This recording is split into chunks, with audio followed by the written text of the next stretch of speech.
Paya Tebe, Mr. Parivia is with us in the studios. Paya, good morning and welcome. Thank you, Kinsley. Good morning. You're welcome. Good morning, Nigeria. Yeah. Good morning, Nigeria. All right, I have here the Daily Trust newspaper. Daily Trust newspaper, both perhaps below the nameplate. Plane conveying Emir of Kano, others, makes emergency landing. That's on page 44. Judge kidnapped inside Katsina court. The story is on page 6. 2 soldiers killed as bandits abduct expatriates in Niger. It's on page 6. Kaduna shutdown, release story. Federal government intervenes as El-Rufai labels stick to their guns. 4 riders to that. Governor declares NLC president wanted. Sacks nurses. Come and arrest me, Wabadez. He has no powers to declare anyone wanted. Falana. Resolve impasse. Governors, PDP, ACF.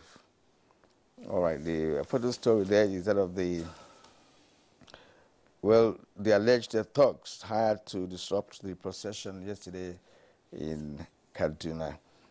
Below that, we have Boko Haram exploiting pandemic to push back into Nigeria, says Buhari. That's on page 44. Alleged 10 billion naira fraud. EFCC invites PDP officials. That's on page 45. 6-year-old raped to death in Kaduna. On page 30. Then presence of strange helicopter raises concerns in Niger villages. That'll be all, Okay, well, let's take a look also at the Nation newspaper. Above the nameplate, France pledges full support for insecurity battle. Buhari, restructure our debt. That's the rider to that headline. Citizens worry over Buni's absence from Yobe. Buni is governor of Yobe and is also the acting chair of the All Progressives Congress. Citizens worry over Buni's absence from Yobe. The commissioner is saying it's not true. That's on page 29. President seeks lawmakers nod to take $6.18 billion loan. That's page 4. Bandits kill 3 soldiers in Niger, abduct Chinese. And below the nameplate, federal government suspends passport application. I think that should be passport issuance. Details on page 6. Reps urge FCTA, that's Federal Capital Territory Administration, to suspend task forces. That's page 29. El-Rufai fires nurses on solidarity strike, declares labor leaders wanted. And you can see the photographs there of some reported armed thugs on the rampage, allegedly, of course, attacking NLC protesters at the Depot roundabout on Ahmadu Bello Way. And while petrol subsidy will be removed by minister. Labour warns against plan. SCCI, that's Lagos Chamber of Commerce and Industry, will need innovative policy on petroleum.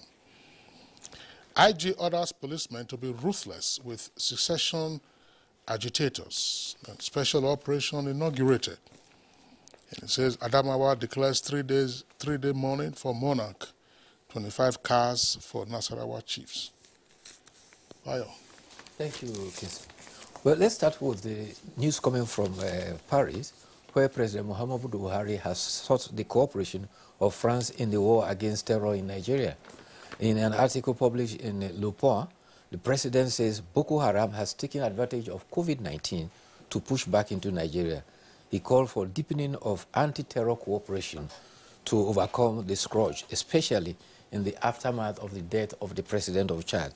He indicated that bonds with states in the Sahel region has been strengthened, especially in the area of anti-terror cooperation, intelligence sharing, as well as training against improvised explosives.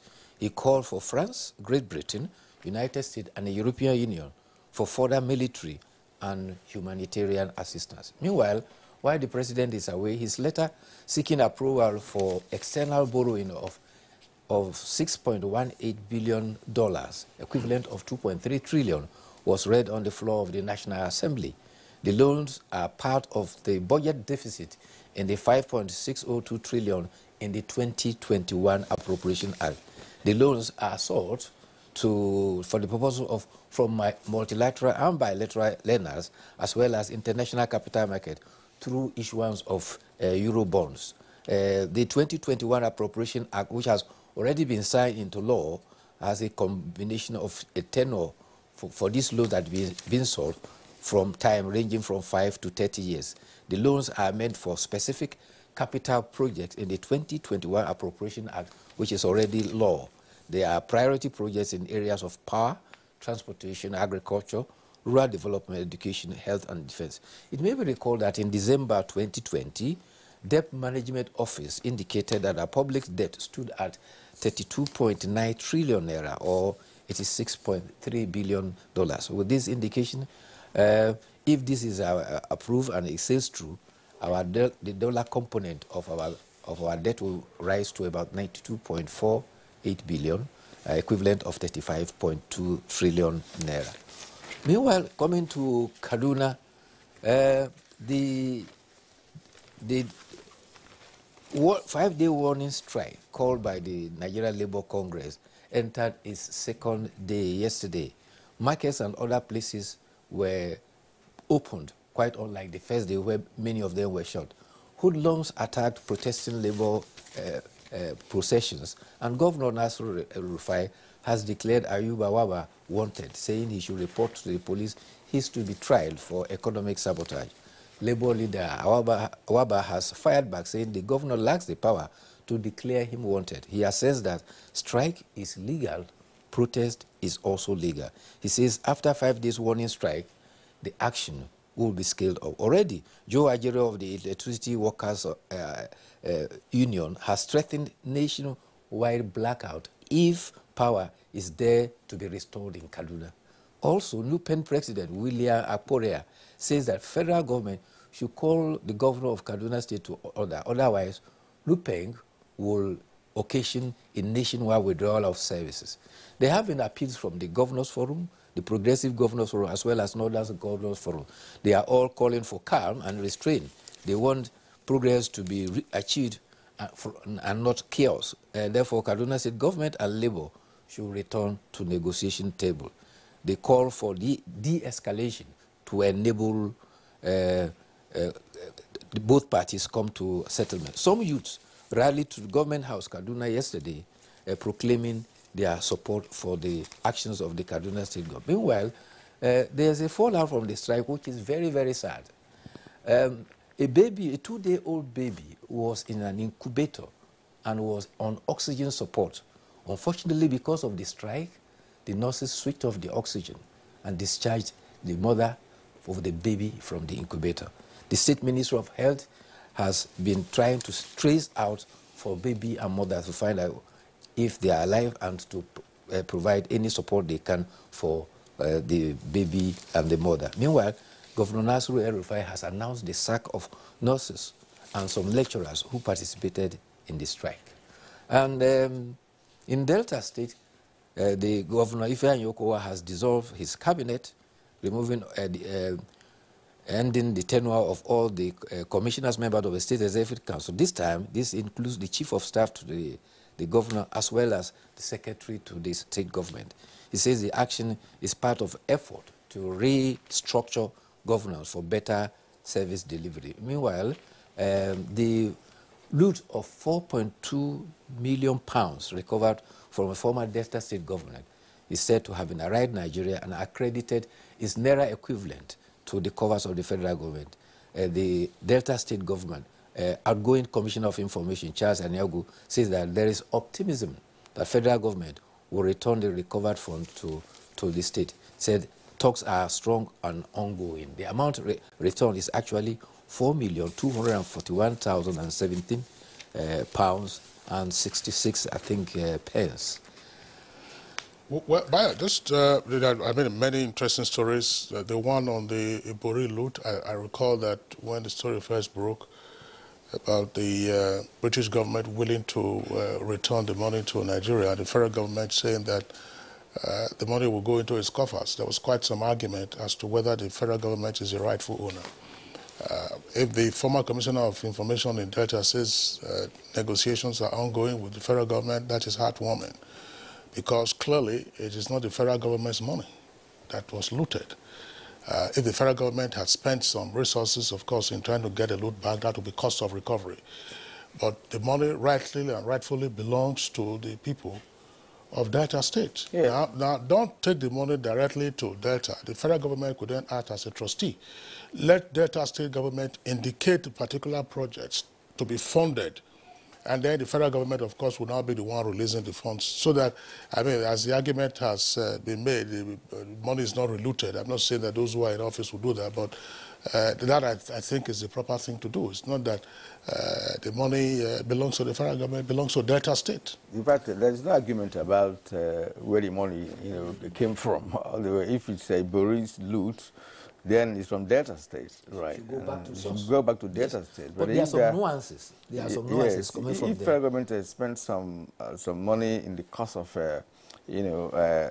retrieving the fund, of course they should be balanced. Delta State should be able to pay for it, because the fund is there already. So they won't look for the money elsewhere. It's already available. So it's just for them to have sit down and talk, and of course decide on what to do next. I was talking about nuances surrounding the release of those funds. There were some agreements signed, and specifically Nigeria had to commit to and indicate projects for which these funds will be committed. The federal government has gone out of its way to announce these federal projects that the funds will be committed to before this development came up. And while the case was in court in the United Kingdom, a representative of Delta State had gone to testify in court, allegedly, that no funds were missing from their state. So these are some of the nuances that people are raising.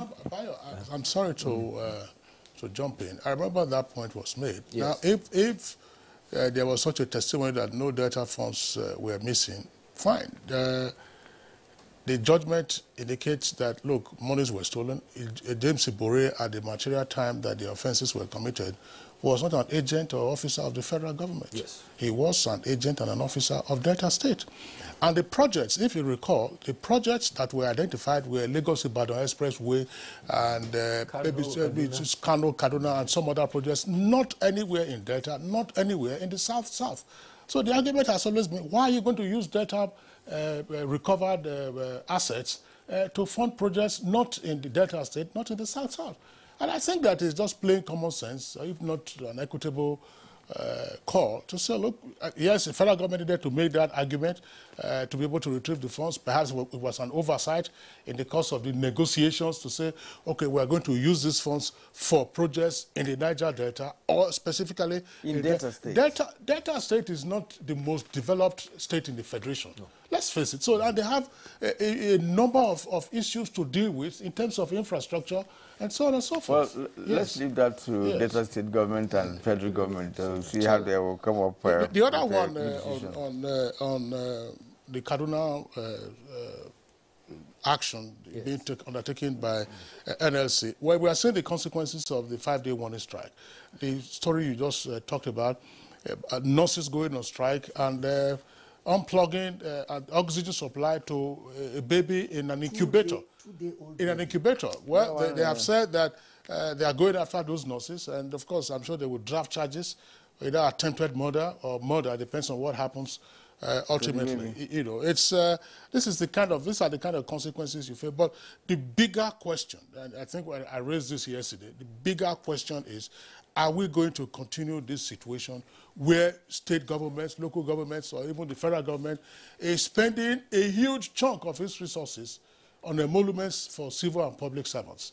When the larger majority, NLC, when they go on strike, they say that they are striking for the interests of not just their workers, but also of the larger majority of citizens, citizens and their welfare and their well-being. How are we going to continue with this kind of situation? Because when people are working, they are entitled to pension, and then you keep seeing the pension obligations, the salary obligations, and we are unable to face critical infrastructure.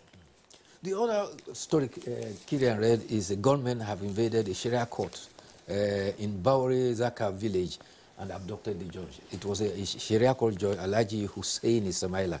He was in the courtroom when they came firing guns in the air and abducted. But people are still puzzled what the Sharia court judge was doing in court, especially that Johnson has been on strike and most of the courts. Exactly. Well, but the fact remains that but the judge is not on strike. The judge is not on strike. Exactly. The other thing was that there is a danger in that area, and the court had actually been relocated to Savannah.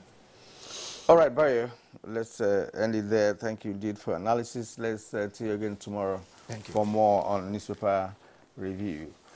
Well, you're watching Good Morning Nigeria on the network service of the NTA. We'll take a short break now. When we come back, of course,